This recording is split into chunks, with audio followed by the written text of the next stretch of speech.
Hi, I'm Alice. Hello, I'm Francesca. Welcome to Grab a Coffee. How are you, Francesca, this morning? I'm good. This afternoon? Jesus. It always feels like morning, doesn't it? But we've done a day's work before we get to each other. I know. But it does feel like morning when I see you. I think because we're both always so like, hi! Like, It's I love our little afternoon I was talking recordings. about that with somebody earlier. Because I'm like this naturally, lots of hand gestures, voice goes up and down, face is always in on it. I know that there are people that will be the opposite to that, but are still perfectly happy in the situation that they're in, perfectly friendly. And it happens in class. You're seeing all those different types of people. And I'll sit there sometimes and I think she's definitely not enjoying it. Oh my God, she's going to leave me a bad review. She's going to complain. She's not enjoying it. And then they'll be the ones that rebook.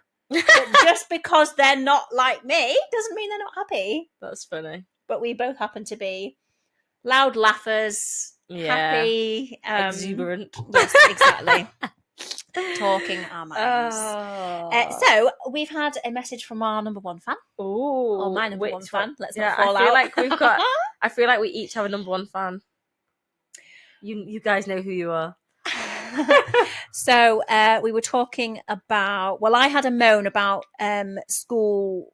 The NHS going into school and weighing and measuring nursery children, reception children, and Tristan being told that he was overweight when actually he's just a skinny bag of bones. And how annoying it was. Wasn't it? Yeah, it was. It was a while ago. But we've had a lovely message from Laura. She says, fun fact, they weigh and measure kids in reception for statistics. At the moment, 5-year-olds are getting shorter and kids who are now 5 won't ever be as tall as we are. I mean, in my case, that's definitely a lie. Ever be as tall as we are. 5'1". I think I'm sure a lot of 5-year-olds are going to surpass 5'1". By year 6? Yeah. Literally. I think Elodie might be taller than you because her dad's so tall. Yeah. She might come like... When my sister was 12, she overtook me and I'm 5 years old. Oh, really? I was like, bye. That's amazing. Yeah. So how tall is she? She's only like 5... Sophie, how tall are you? 5'6", 5'7"? Right, okay. But like, that feels like a lot. That's like half a foot, isn't it? That feels like it's more half average, taller than me. What, yeah. are you 5'1"? Yeah. 5'8"? 5'8"?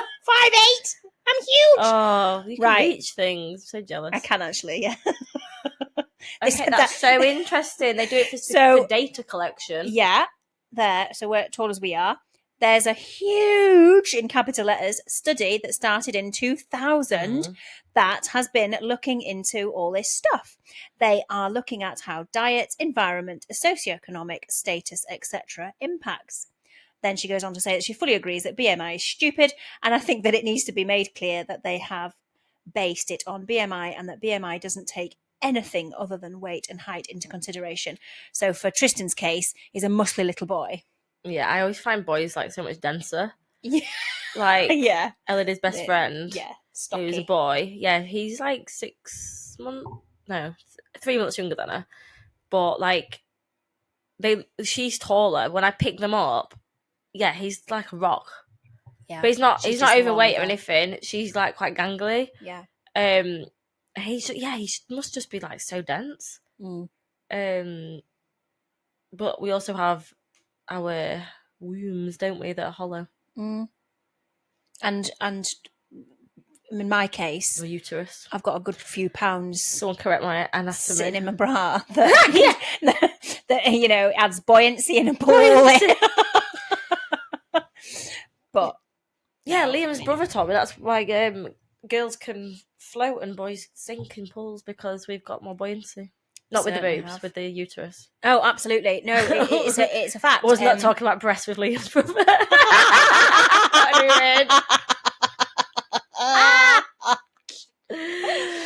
Oh my God, talking of boobs. This is tangent. You're going to really enjoy. As in I'm going to... This is one of our side stories. I'm all here for it.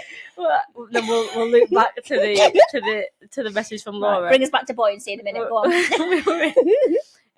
Ellie wants to come to Aldi with me before nursery this morning, as you do. I was like, okay, fine, whatever. I've got to go anyway. Come with me. So we went. And then, how did she word it? Oh, there was a mum and a little girl, like a little toddler, like probably 18 months. And Ellie just said, oh, Mum, look at that baby. I said, well, she's walking. I don't know if she's a baby, maybe a toddler. I said, look, the mum's got a baby in her belly though. And then she went, Mummy, you got a baby in your belly? I was like, nope, definitely not. Definitely not got a baby in my belly. She was like, oh, okay. She went, you got boobs in your belly? And I was like, okay. No, my boobs are here, sweetie. My belly's there. And then she went, where are your boobs? I had a jumper on. My boobs are just under my jumper at the moment, Elodie. It's just like, okay. We're in the bread aisle, and there's this like man in his 60s who was just like, I didn't realise there was anyone like next to us until I like turned my head a bit, and he was just like, do I laugh? Do I pretend I didn't hear anything? I was like, carried on pushing the trolley. To explain it where my boobs are to my 3-year-old, don't mind me. She's never really said, you hear all these stories and like see it on like Instagram, Facebook of like one-liners that kids have said, and she's not said that much in public that's like super outrageous, but yeah, asking me like where my boobs are in the bread aisle. Where are your baps? Oh God, whew, I'm all flustered after that story. That's so funny. There you go. I got man I've gone home to his wife. You'll never guess what. You'll never guess what I just heard in Aldi. You should be like, oh wow, you should have been listening to that conversation. Oh, but oh my gosh, they're so funny. Kids will say things like that. Yeah. First time she ever asked me if I got a baby in my belly. Yeah, but she can't really say that because she thinks there's a lump there or anything. No, I think she was just cute. Like, oh, okay, because the first time that mummy like, does. I think it's the first time she's associated like me being a mom with me potentially having a baby in my belly. Yeah, because she's seen that mum with a little one walking like she walks and another baby, so she's thought, oh, could you have one? Quite a lot of my friends have had like second kids now or third kids, so she's seen them being pregnant, and she's seen that her friends have got siblings, and she's never. Me and Liam were talking about it the weekend. She's never actually like asked, mentioned, commented, talked about brothers or sisters. Nothing, absolutely nothing. Never. She knows that she came from my belly. Yeah, and she'll go, "When I was in your belly, mummy." Yeah, and then tell me a story about which was my belly. Things that she can remember and things that she did. You took me where because like I'll show her a photo when I was pregnant. Oh look, me and Auntie Sophie went here when you were in my belly. And so she's you like, took me there. Yeah, when you took me to the seaside when I was in your belly. Yeah, she's cute, but yeah, she's never made that association that I have the potential to have another baby. Yeah, so it did catch me off guard. I was like, no, there's just no. But she was just thinking along the lines of, I think she just what's saw in that, there and what's up there, and then she's like, where are your boobs? So then where are your boobs? She's probably thinking, where are your boobs? No one's ever asked me that question. Jumper or not, there's no hiding them. Funny. Anyway, back to Laura's message, which is really interesting. It is, and I think this study for the last 25 years. So food must have a huge impact. Processed food. Got to. We've become even more convenient than a few decades ago because we now can just get everything delivered as well, and it can't be the same as fresh. It's not fresh cooking, but also. Anyone might be rolling their eyes because, I'm not cooking fresh every night. I've got stuff to do. It's not 1942. I have not just woken up, taken the kids out, done the shopping, housework, read the paper, and then got ready for my husband's return from work. It's pretty much did the crossword for. There's a very small percentage of the population that can afford for the mum to be a stay-at-home mum and look after... one of the parents, or the dad. Exactly. So they're like you've got to make shortcuts, whether that's like chicken nuggets. Some nights it will be. Absolutely. We have got bags of stuff in the freezer, and it'll be bags of corn stuff because we have fish, but not any other meat.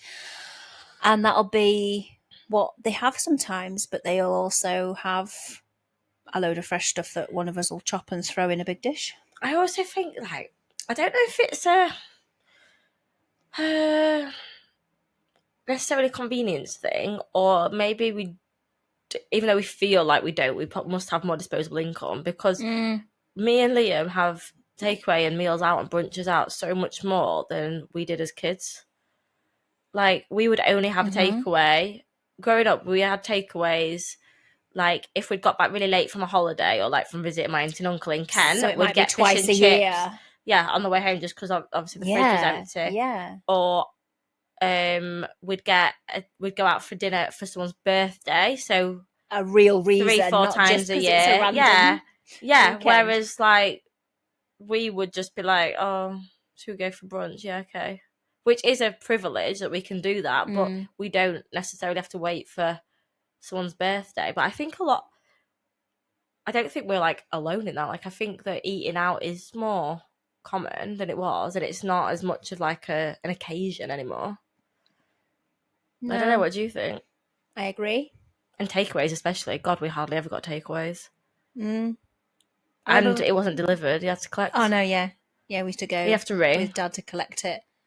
And yeah, I use a phone. God, blimey. Ring off the landline. We had the worst takeaway experience on Saturday night. Oh, really? Yeah. Oh, come on. It was really sad. You don't have to say who it was, but go on. I might. It was so bad. Liam left a really bad review on Just Eat, which we never really bother leaving reviews, unless it's shocking. This was shocking. Oh, no. So we had good reviews. It's a Thai. It's called Mekong River in Wortley, I think. And it had really good reviews. It's like Thai, but with a bit of Chinese food as well. So Liam always wants salt and pepper ribs. Yeah. Yeah, I'm talking to a vegetarian. Sorry, I've eaten meat. I don't judge anyone else. I just don't like the taste. Genuinely don't like the taste. That's all it is. For Daisy, she's not eating her friends, but yeah, I don't like the taste. Yeah, of course, Daisy's looking after the planet. One corn nugget at a time. Oh, bless her. So you got your ribs. Oh, he got his ribs. So we ordered chicken satay skewers, salt and pepper ribs, pad thai, obviously, because it's a Thai restaurant. A pork belly curry that neither of us had ever heard of before, but Liam loves pork belly, so we got that. And that was it, right? It was expensive. Mm. Oh, and some prawn crackers. So it was £28, which is quite a lot considering we only really had one main, and yeah. Mm. They had 40% off. So that was with 40% off. Wow. Oh, it is expensive then. If that was it was like if you order over £20, you get 40% off. So that was with a discount. Yeah, right? So we ordered at 10 to 7. It said 45 minutes. Okay, fine. Right, watch an episode or something. I was like, yeah. Where's dinner? I'm actually getting hungry. And Liam was like, I don't know. Start watching the next episode or something. Okay, I'm getting really hungry. Like, hangry. Not eaten since lunch. So it'd been like...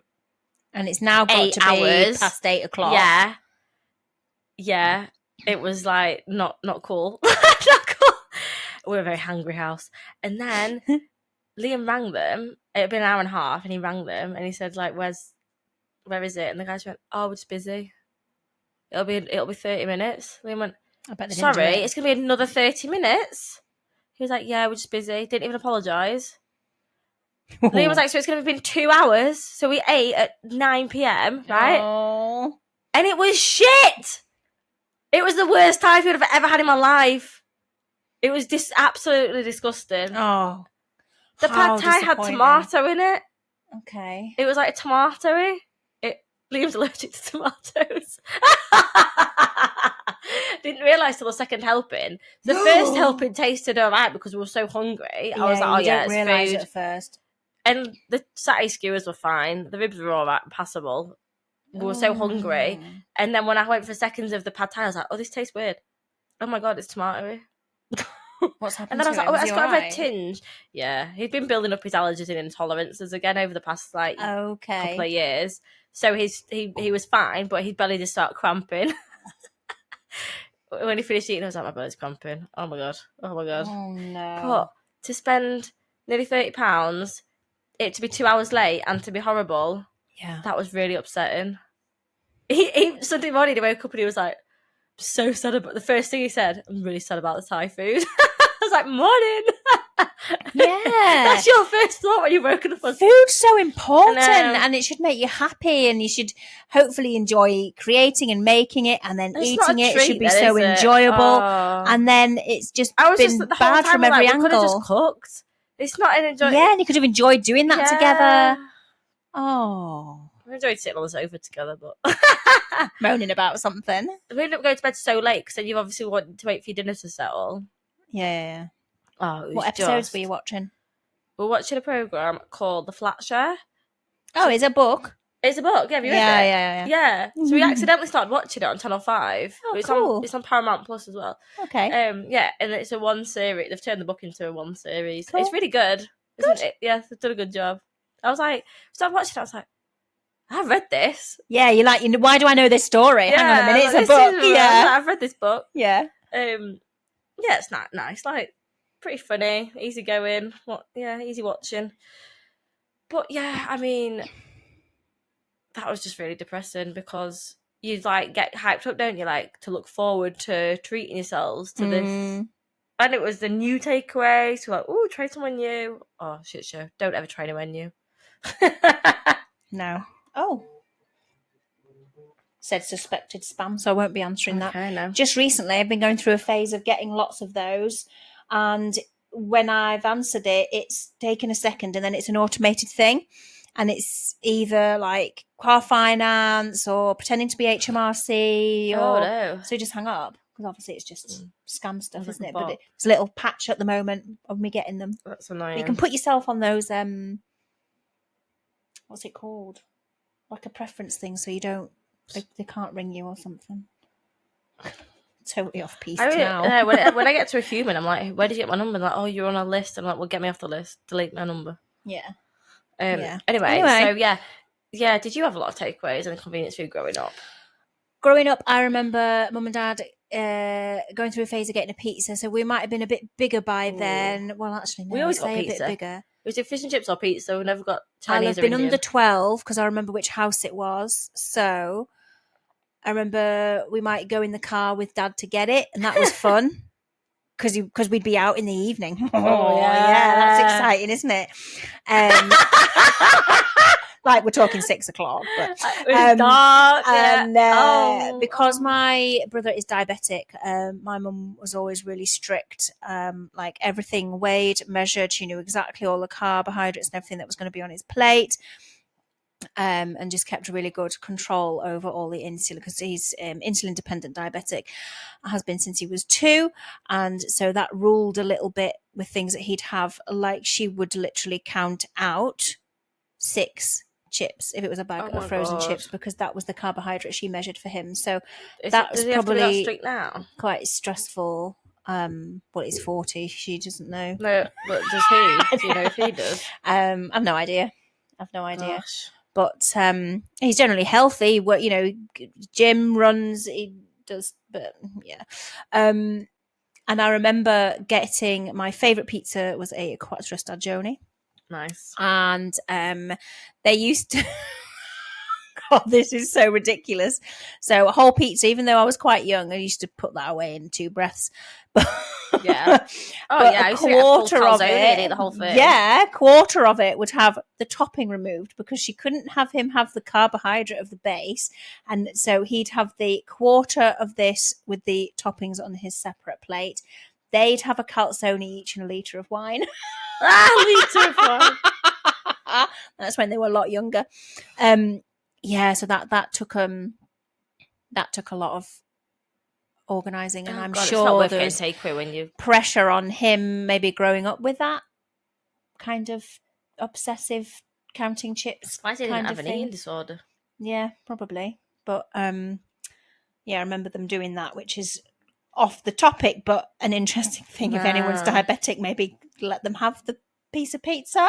Yeah, I think Even if it was just a quarter of the carbohydrate. Yeah, that wouldn't be too bad. It's probably better. But it was definitely a thing. We understood that it was a treat. We understood that maybe not everybody did that. It was still like, wow, we are getting pizza. Yeah.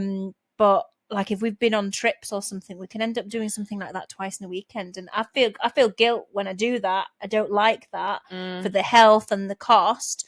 But it might be that we've had a day trip and then something else has happened that weekend, or one of them's had a party, so the other one's been given a happy meal, and it's lives just are so tricky. busy, aren't they? Like you're just constantly like on the go, and like kids' birthday parties every weekend.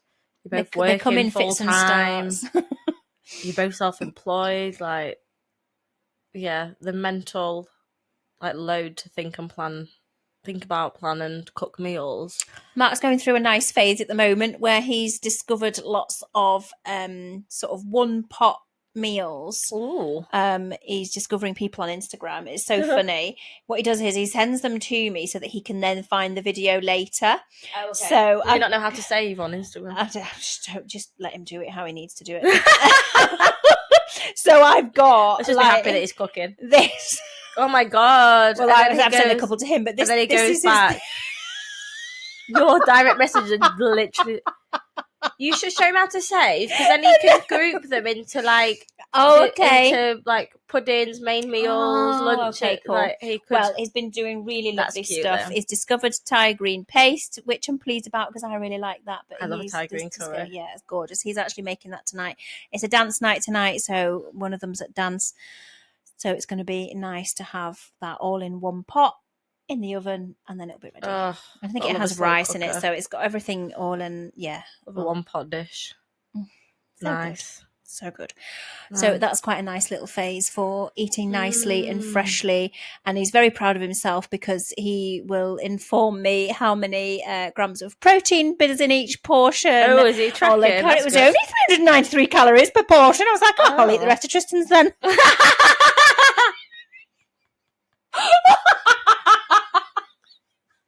That was funny. Yeah, so it brings home a chocolate orange. But we've been eating so well. I said, yes, but how many calories is in the 5 segments I've just eaten? Well, yeah, more than your Thai green curry probably. Exactly. So why do you think that, like, 5-year-olds are getting shorter? God, it's so crazy, isn't it? You'd think it's weird. I can understand studies about obesity or eating disorders the other way, but not actually that we're physically, our bones are getting shorter. Because people used to be shorter. So anybody that lives in a listed building, you'd always are shorter because people were shorter. We're talking like a couple of centuries. And now we're getting shorter again. What? Yeah, it's weird. Don't understand. But maybe it is mainly like nutrition. But that's the only thing that makes us grow. And how's that come through? And why did somebody 25 years ago decide to do that? Yeah, decide to start that study. Do you know, Laura? Can you message me again, please? Yeah, why did they? Someone was just bored and was like, let's start measuring. Yeah, I don't know. Didn't you get something from a number one fan? Yes, so my number one fan. Yeah.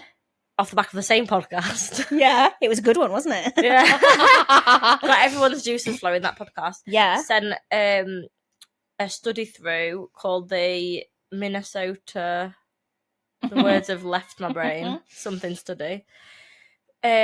Which was about how putting people on really strict diets like affects them long term. Yeah, because it changed their whole lives. One of them changed careers, didn't they, after the experiment? So they were put on really restrictive diets, cut out food groups. It was half the amount. So there was a group of men, wasn't it, that were already like mentally and physically healthy. Yeah, they were absolutely fine. Good relationship with food. The right amount, standard 3 meals, and then they halved their intake. Yeah, and they became obsessed with food. Like bad table manners, like licking the plate was my favourite. Reading recipe books for fun. Yeah. One of them retrained to be a chef. Yeah. Like absolutely insane. Always thinking of the next meal. Yeah. Like animal instincts almost coming out. But then that didn't recover after the refeeding process of the experiment. They refed them back up to their normal kind of calories, I suppose. And it never went. It's like it caused brain damage. Yeah. Yeah. It's like eating disorders, isn't it? The damage is done, you never recover. Yeah. You can manage it, but you're never fully the person that you were before you had the eating disorder. Yeah. Oh, it's so sad. I can't imagine imagine signing up. Obviously, you sign like a disclaimer when you sign up to these kind of studies, but no one's going to know how damaged you're going to be coming out the other end. When I worked with Laura, my number one fan, we'll get you both badges, don't worry. You'd have to fight over the badge. When I worked with her, that was the main thing that came up for the young people that we worked with, was around some way of controlling food. Self-harm came into it, although that is a form of self-harm in a different way. And that was the biggest thing that came up for the young people. I thought it might have been maybe like abusive parents or bullying at school. That came into it, but some sort of I'm fat, I've restricted my food was the most common thing that we got. and that we had to help them through. So sad. I know. And that was 2010. 29 to 2013-ish. So yeah, that was really tricky. And just shows and funnily enough, actually, leaving my baby yoga class today, chatting to a mum who is naturally slim. She now looks like she did before she had a baby, so obviously doesn't have a bump, but slimmed down in all those places. She was very physically fit before. She worked out before, probably to your level, like not just anyone just going for a quick run. She was properly active, weightlifted 3-4 times a week. So she and she's really skilled on the pole as well. Oh, cool. Like, she showed me a video of her, like, upside down. Spinning around. Oh, my gosh, you are so strong. Pole dance is so cool. Yeah, amazing. But she, like, physically fit, so she's back in shape. And she said she finds it really insulting when someone's celebrating the fact that, you've lost your baby weight, or you bounced back. You haven't bounced back. So and rude. She says they think they're being nice. But what does that say to women who maybe medically couldn't work out during the pregnancy or had a difficult labour and it's meant that they haven't been able to exercise, or somebody that has put weight on for 1,000 different reasons? She feels bad for them. It's like, what's that saying to them? I can relate to this so much. And why do we have to bounce back? Like, the fact that it's actually really rude to tell someone that they've bounced back because you don't actually see the work that they're putting in. It really like undermines. Oh yes, you've just bounced. It was easy. Like, she didn't put any effort in. Like, she wasn't training for a whole pregnancy. Yeah. Like, she wasn't. Now she's probably tracking her food. She's probably like getting up when she's sleep deprived and forcing herself to go to the gym 3 times a week because she loves exercising and she knows it makes her feel good. Yeah. But it's not easy. It's not easy getting back into that routine after you've had a baby. And when people just kind of brush it off as bouncing back, it's really rude. It's horrible, isn't it? Like, and that expectation sits there. But there is the family expects that too. And her sister, I hope she's not doing it because of the expectation and she's doing it because she wants to do it. No, I think that's her lifestyle anyway, which is like me. Like, I was just wanted to. Yes, she seems quite strong-minded. What was really frustrating for me after I had Elodie was I did through breastfeeding and walking about 500 miles a day. I lost a lot of weight quickly. You do, don't you? Yes. Especially around like uphill and down Dale around Morley. Yeah, of course. There's bits that's going to come off straight away because they were only there because of the pregnancy. Yeah. I totally noticed that. So this happened to me, and then everyone was.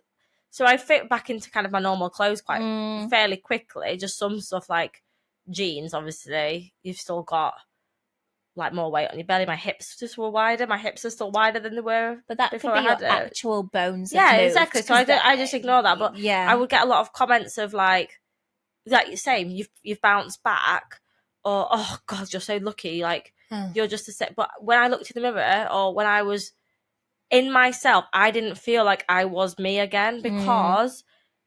So up until the 3-month mark, I still wasn't like going to the gym. I still didn't have the energy in me to start doing resistance training. I didn't feel like myself at all, like by any stretch of the imagination. I felt like a stranger, like in my body. I felt like I had someone else's body attached to my neck. I was like, who is this? Because I just physically, I didn't feel strong. I felt so weak. I had like, my core strength was shock. So it was the diastasis recti, which is really common, by the way, if you're listening and you have that ab separation during or after pregnancy. It's super common. Wow. But I didn't feel like me because I didn't feel strong and energized at all. I just felt really like floppy. I felt like a little like spaghetti. I hated it. But people would just look at me and be like, oh, look at by society standards. You're so lucky. Yeah, look how slim you are. And I remember my sister, because I lost so much muscle mass because of not being. I couldn't walk. I couldn't do anything for the first few weeks because of the labour. And obviously with breastfeeding, you do spend a lot of time sitting down. I think it was 3 weeks till I started, like actually just walking.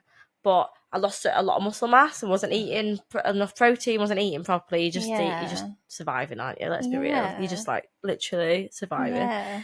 And lucky if you brush your hair. your legs are like little, what do you call, like matchsticks or something. And I was like, I've literally worked for like 8 years building up leg muscle, and now they're just matchsticks again. Great. Because there was that background work there, when you did get back into it, did you would have worked hard, obviously, but did you find that came back? Was it just lying there dormant? Probably, yeah. I Or would did have you had just have to start again? Surely not. Felt like I was starting again, but there would have been some kind of like muscle memory there. Yeah, definitely. And built back up. up. I wasn't like so weak that I was squatting with like a 5 kilo dumbbell like an absolute beginner. You know, there wasn't. But I was thinking about this in the gym last week actually, because I moved a 25 kilogram plate. Not all gyms even have them. Mainly just bodybuilding gyms have them. Right. Most gyms just have the 20 kilo plates. Anyway, I was putting some 25s onto the leg press, and I had a flashback to one of my first gym sessions that like after I'd had Elodie, and I found a 10 kilo plate so heavy. Oh. And I'd been doing powerlifting like previously, and we'd just be chucking 20 kilo plate, like loading them onto the bar, like they were nothing, like just flicking them onto the bar, loading up for each other. And then I remember picking up that 10, like trying to move a 10 kilo plate. I'm like, fuck, that's heavy. And that it was because of that I didn't feel quote unquote in shape. I didn't feel like myself, but in society's eyes, like you looked thin, so you were great. Yeah, I awful, felt like shit. Yeah, really awful. So I don't think we're losing that. I feel like I could have a good chat with her. I'd love to have a chat with her. She's it's And also what I found that postpartum, be it wanting to get stronger, was quite a lonely place to be, because people would say to me, there'd be like two camps. You're fine. There'd be people saying, "Well, you don't need to lose weight, or you don't." Well, I'm not trying to lose weight. That's the only goal, obviously. Yeah, you don't need to go. Or there's a plenty of time for that. Just okay. You don't need to rush back. Yeah. I'm like, well, what about for my mental health? What if I just want half an hour to myself? And people don't. Then I would feel guilty. I felt guilty that I wanted to change my body. It's amazing. Like and then you see it a lot on social media. The female body is like incredible. You don't need to change it after you had a baby. Okay, I know I don't need to change it. But what if I just want to be able to lift heavy things with ease? Yeah. What if I want to feel physically fit and strong and healthy? What if I just want to be a badass and be able to do a pull up? Like, yeah. You know, but also equally, I have clients who come to me and say, I actually do want to lose weight, and they feel bad admitting that. And I don't think you should feel bad as long as it's not your only goal. If you know you feel really uncomfortable, and you know that, you know, you just want to drop a few pounds and also get stronger with it and feel fitter and better, like, you shouldn't feel shamed by people telling you that you've got to accept your body. A friend of mine in her 50s struggled from maybe her 30s with her weight, and that became, hugely consuming, and then changed a mindset recently, spoke to a doctor that actually understood and listened about possibility of menopause taking effect, and also randomly an ADHD diagnosis, actually official diagnosis, and then became of the mindset that as long as I can get up and walk about, we would go on walks together. How I feel now is more important than I need to be a size 12 again. Yeah. And that mindset not only obviously is so much healthier, but allowed her to get out and move more, and actually did do quite a lot of fat loss, but not with it being the only goal. Just fat loss. Became part of that healthier mindset, and isn't mindset just the basis for all good, bad, and ugly?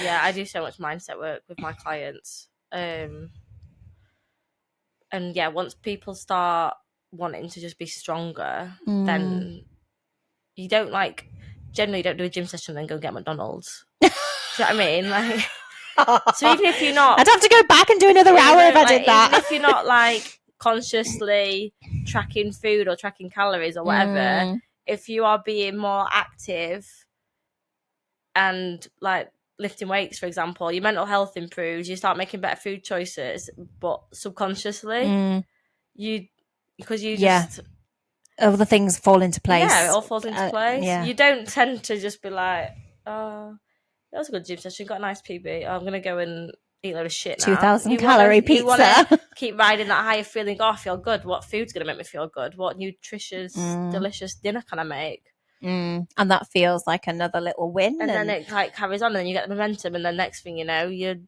hitting you're eating loads of protein, you're eating loads of fruit and veg, and yeah, it all just, like you say, it all just falls into place. But oh god, yeah, being a new mum, I think is awful, because you can't do right for doing wrong. Whichever way you do, like whether it's a choice or not a choice, like you just can't win. And I just think you've got to do what you want to do, because you literally can't win in society. You can't please anybody, so you have to do it. Whatever you're choosing, just do it for yourself.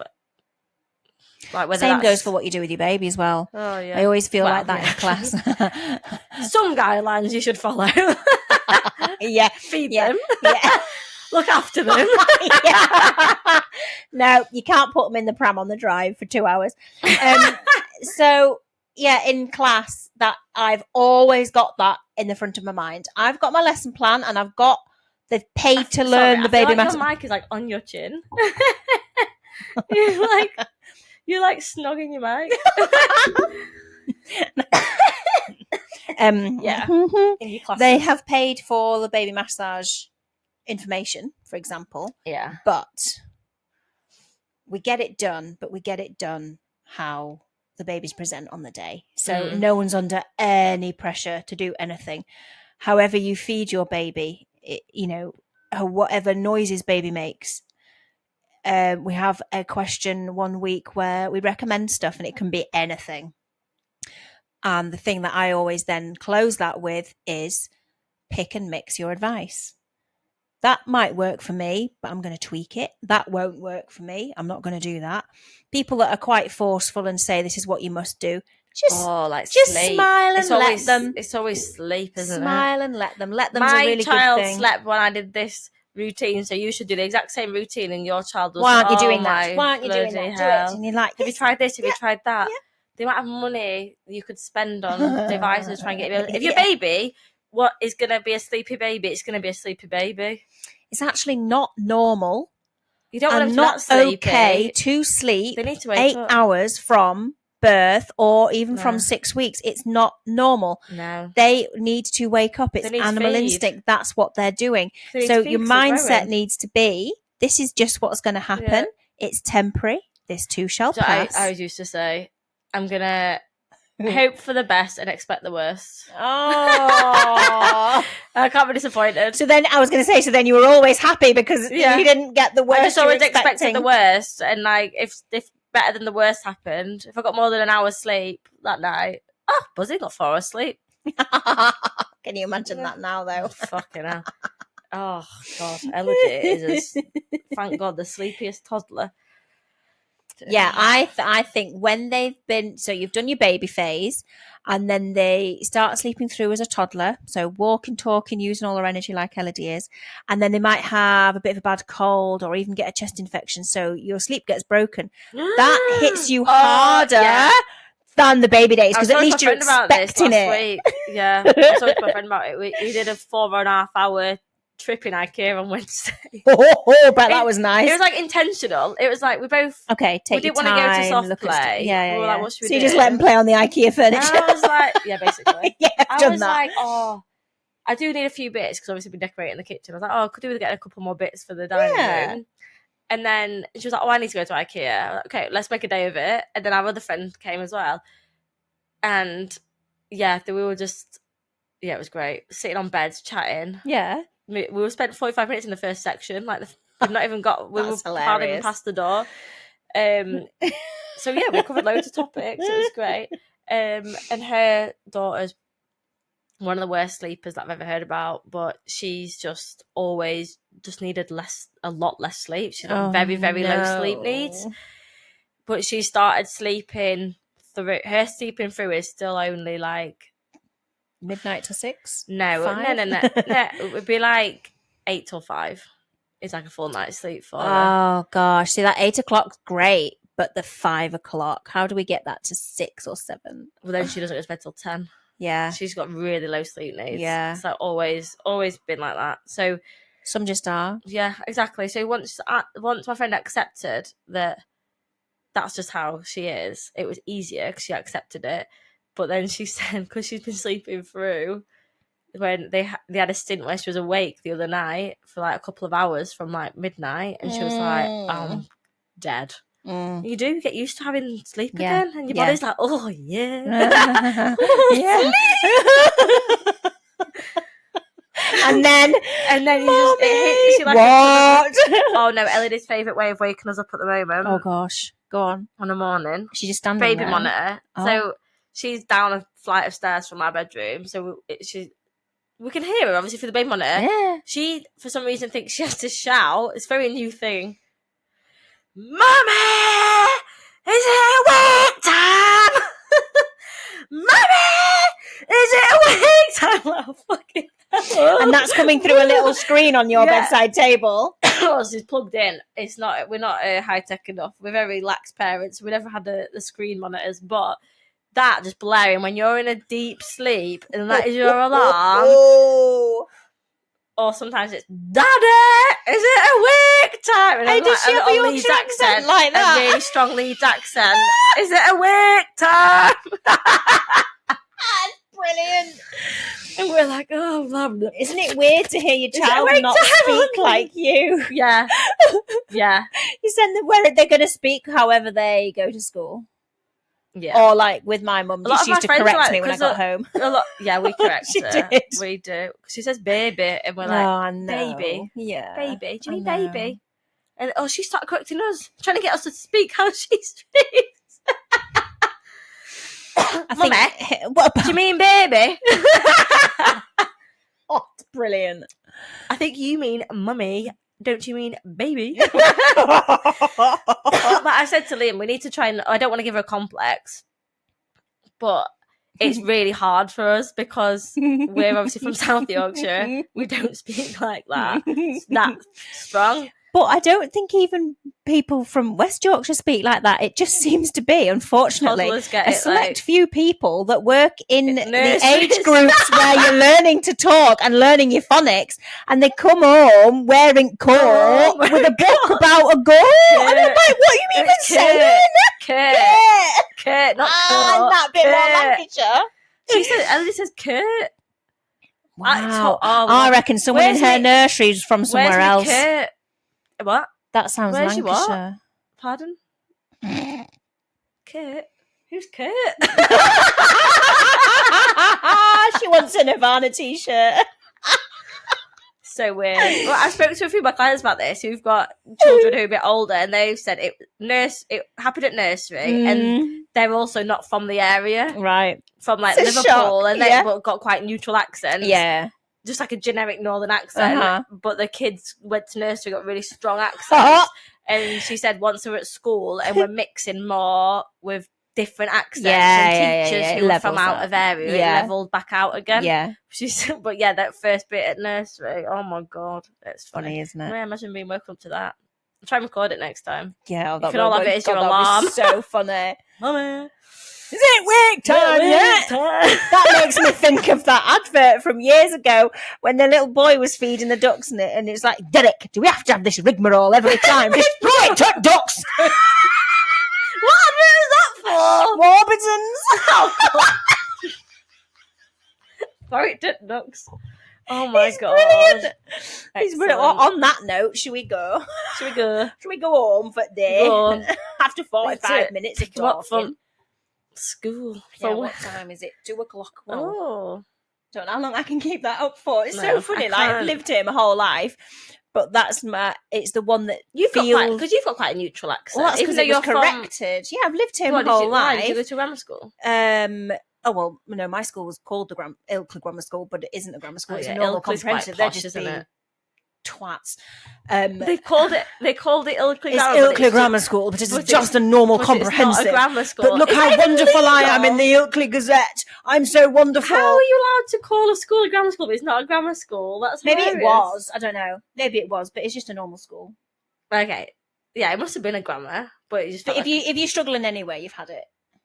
That is generally what happens at a grammar school. I'm going to get sued now. Don't care. I just no. I've got no.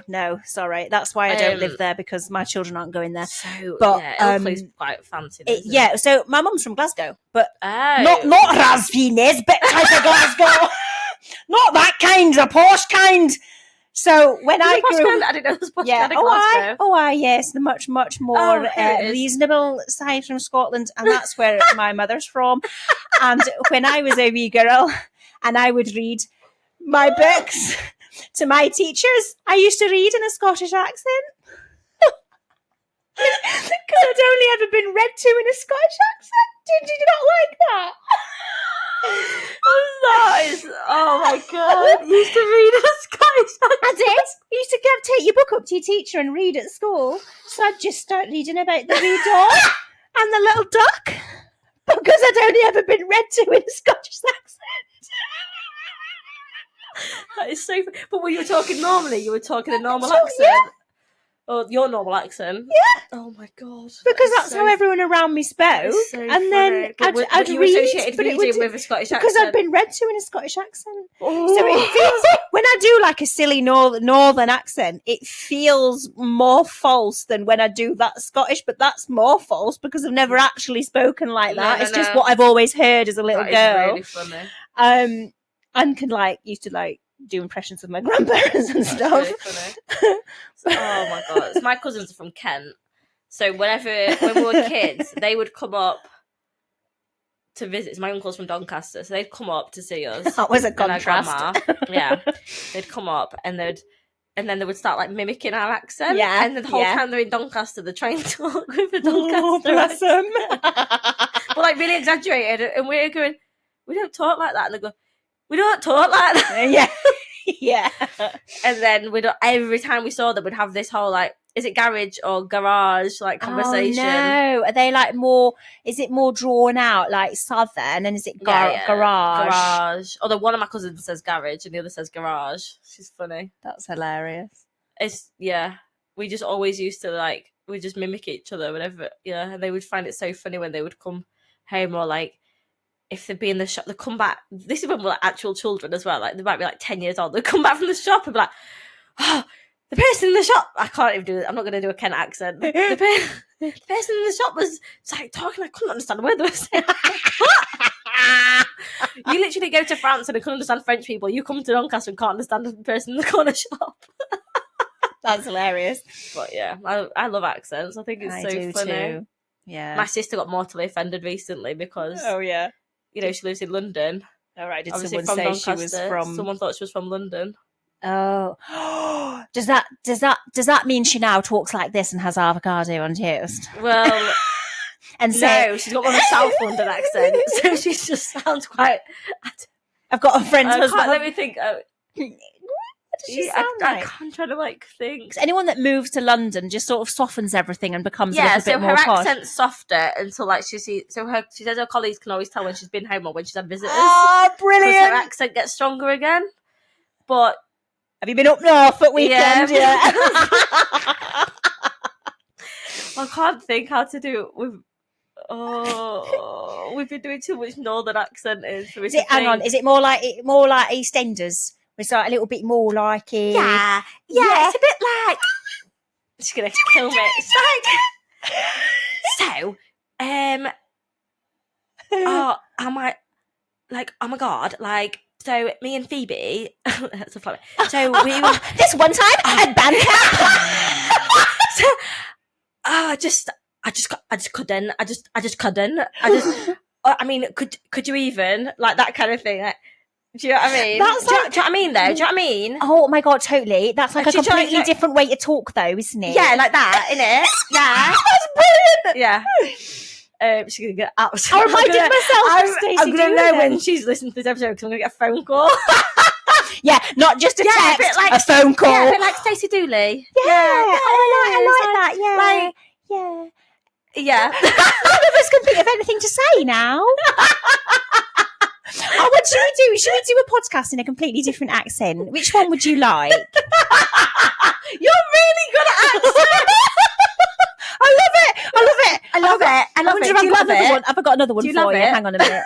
Let me think of another one. What shall I do? Oh, I tell you what I like. I love doing Welsh. Absolutely love doing a Welsh accent. It's Welsh, so oh my God, that's brilliant, that is.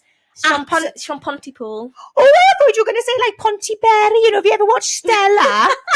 And it's fictional, but to me it's real because it's so in the valleys. Absolutely, in the valleys where Pontypool is in the valleys. Absolutely love speaking. Are we verging on racial profiling right now? We don't. We're like on the cusp of being like mortally offensive to people. It's not offensive, right? I tell you for why. Because my granddad is from Wales. Oh, okay. So it's like people say, I can't be homophobic because my brother's gay. Yeah. So I'm actually a quarter Welsh, I am. However, half of me is actually from Scotland. Where's the fourth quarter from? Armley. What a combination. It's going to be devastated now. Oh, that's so funny. I love accents. What other ones have you got up your sleeve? I haven't got any. I can't do accents. You can. Because you do your languages, so it's just like changing the vowels. It's just I could do an Italian. I'm not going to do an Italian accent. That'd be so funny. What else have I got up my sleeve? I don't know. You just need to watch programs, and then when you've watched them for a bit, you can just like EastEnders a little bit. Hang on, just change the vowels and the inflections and down. Because I listened to that was a bit Australian. Yeah, it was meant to be. Thank God. I imagine if I'd said New Zealand. I can't even do a Bluey's accent when I'm reading Bluey books to Elodie. I try and but that's sound quite, like I'm from New Zealand. That's always quite soft though, isn't it? When Bluey's Australian, yeah. And like, because I think there's a New Zealand actor or actors in Neighbours, and I was saying to... can you tell the difference? Yes, you can actually, because there was a restaurant manager at a restaurant I worked in when I was a teenager from New Zealand, and he'd say things like, I need a pin. And the other waitress would be like, what's a pin? What do you want a pin for? He was asking for a pen. Yeah. Yeah, it's obvious. Context, totally. Yeah, exactly. Why I thought I want a pin? Yeah, obviously he wants a pin. But then that's what I then recognised in these actors in Neighbours. Yeah, because I mentioned it to our Australian friend, and how would he say pen? And it would be more like pin. But then the funny what?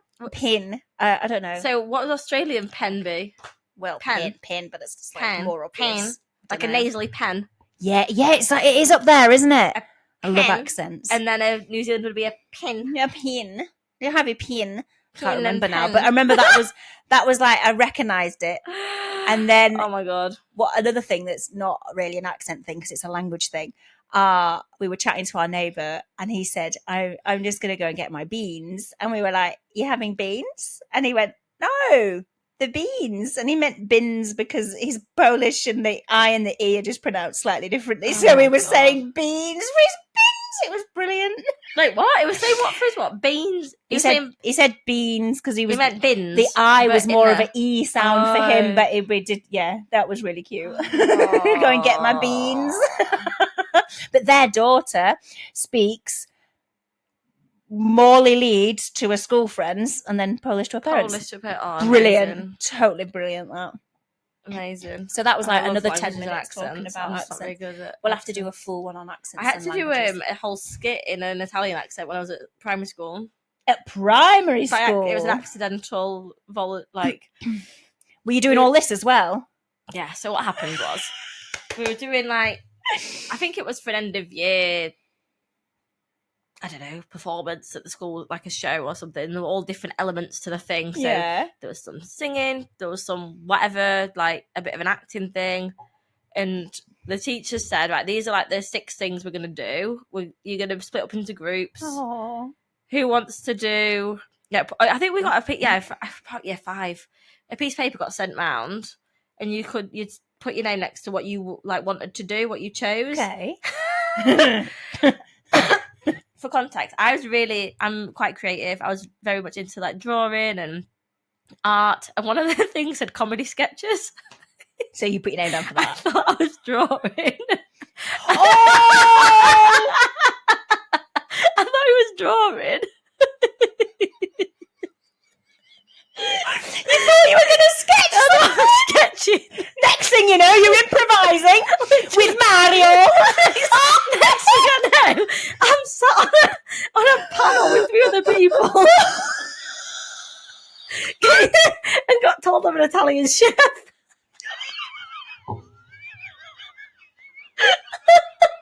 This fucking just right. Yeah. So I was an Italian chef, probably called Mario, and I had Francesca. So because I was too, I couldn't admit.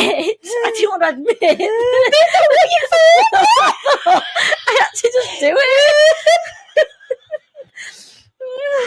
So I did it. I was shitting my pants. What did you cook? What did you mime that you cooked? We were doing like a...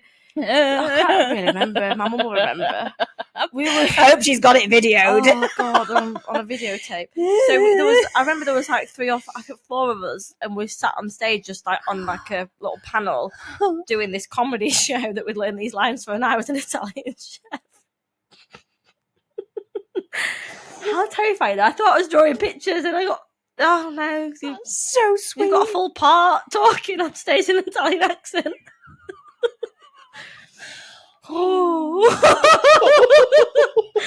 Yeah, I would rather save face and not admit that.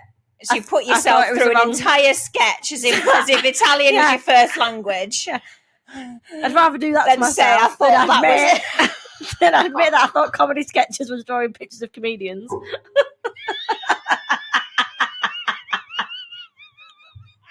I must have only been like 10.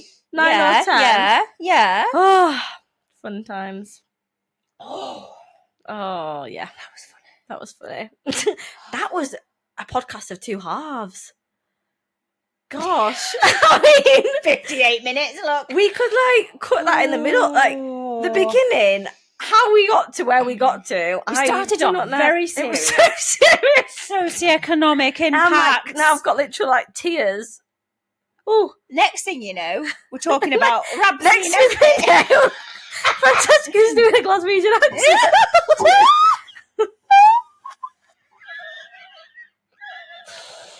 Around the British Isles in 60 minutes. Next week, Francesca's taking them to all the British Isles in accents. Oh God, doing accents. I enjoyed that. I want anyone who can do an accent to send us a voice note. Oh, please send us voice notes. That'd be voice so note good. Us some accents. Oh, and I'd like to hear from Alice's sister. Oh yeah, she's gonna be fuming. Oh my God. What do you mean I talk like that? What you on about? Sorry. What you on about? What you on about? Oh God, I'm seeing. Or she'll be like, I do not talk like that, trying to be really northern, and she's not.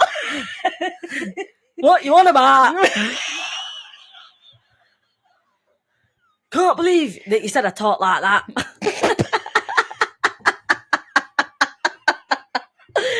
Poor sister. Oh God.